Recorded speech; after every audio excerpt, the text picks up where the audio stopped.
दुनिया में मोदी जी जैसा नेता कोई दूसरा है क्या? देश में मुख्यमंत्री योगी आदित्यनाथ जी जैसा दूसरा मुख्यमंत्री है क्या? और प्रदेश के हमारे मुख्यमंत्री जब पूरे देश के मुख्यमंत्रियों की तुलना होती है उसमें सबसे अच्छा काम किया हुआ है किया जा रहा है। सबसे अच्छे योगी आदित्यनाथ हैं, उनके जैसा कोई है क्या? जो केशव प्रसाद मौर्य अब तक संगठन बनाम सरकार के बहस का झंडा लेकर सबसे आगे चल रहे थे और लोकसभा चुनाव में बीजेपी के प्रदर्शन पर लगातार सीएम योगी को कटघरे में खड़ा कर रहे थे, अब वही केशव योगी की तारीफ में कसीदे पढ़ रहे हैं। जी हां, लोकसभा चुनाव के बाद से ही यूपी बीजेपी में मची खींचतान और इसे लेकर विपक्षी वारों के बीच डिप्टी सीएम केशव प्रसाद मौर्य ने सीएम योगी आदित्यनाथ की खुलकर तारीफ की है। केशव ने योगी को देश का सबसे अच्छा मुख्यमंत्री बताया है। उन्होंने केंद्र की मोदी सरकार और यूपी की योगी सरकार की जमकर तारीफ करते हुए कहा है कि डबल इंजन की सरकार ने विकास को नई रफ्तार दी है। उपचुनाव की तैयारियों में जुटे डिप्टी सीएम केशव प्रसाद मौर्य रविवार को मिर्जापुर पहुंचे थे। उन्होंने मझवा विधानसभा क्षेत्र में कार्यकर्ताओं को संबोधित किया। केशव प्रसाद मौर्य ने विपक्ष पर जमकर निशाना साधा। कहा, आप भी जानते हैं और जनता भी मानती है, डबल इंजन की सरकार स्वतंत्र भारत के इतिहास में सबसे अच्छा काम कर रही है। मुख्यमंत्री योगी आदित्यनाथ जैसा कोई मुख्यमंत्री नहीं। जब देश का नेता दुनिया में शक्तिशाली प्रभावशाली है, पूरे देश में मुख्यमंत्री की तुलना में कहा सबसे अच्छे योगी आदित्यनाथ हैं, उनके जैसा कोई है क्या?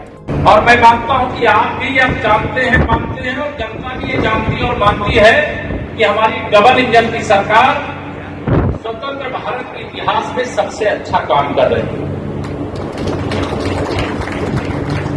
दुनिया में मोदी जी जैसा नेता कोई दूसरा है क्या? देश में मुख्यमंत्री योगी आदित्यनाथ जी जैसा दूसरा मुख्यमंत्री है क्या? तो जब देश का नेता हमारा दुनिया का सबसे शक्तिशाली प्रभावशाली और प्रदेश के हमारे मुख्यमंत्री जब पूरे देश के मुख्यमंत्रियों की तुलना होती है उसमें सबसे अच्छा काम किया हुआ है किया जा रहा है, तो पीछे होना चाहिए कि आगे होना चाहिए? दरअसल हाल ही में खत्म हुए लोकसभा चुनाव 2024 में भाजपा 2014 और 2019 के मुकाबले उत्तर प्रदेश में आधी सीटों पर ही सिमट गई थी। इसके बाद हार की जिम्मेदारी तय करने को लेकर राज्य की भाजपा सरकार और पार्टी संगठन के बीच रार ठनी थी। लखनऊ में आयोजित यूपी भाजपा कार्यकारिणी की बैठक में केशव प्रसाद मौर्य ने बीजेपी के राष्ट्रीय अध्यक्ष जेपी नड्डा के सामने कहा था कि संगठन सरकार से बड़ा है। इसे एक तरह से सीएम योगी पर निशाना माना गया था। इसके बाद कई बीजेपी विधायकों और मंत्रियों ने शिकायत की थी कि पार्टी कार्यकर्ताओं की सरकार के स्तर पर उपेक्षा हो रही है, जिस कारण उनमें नाराजगी है।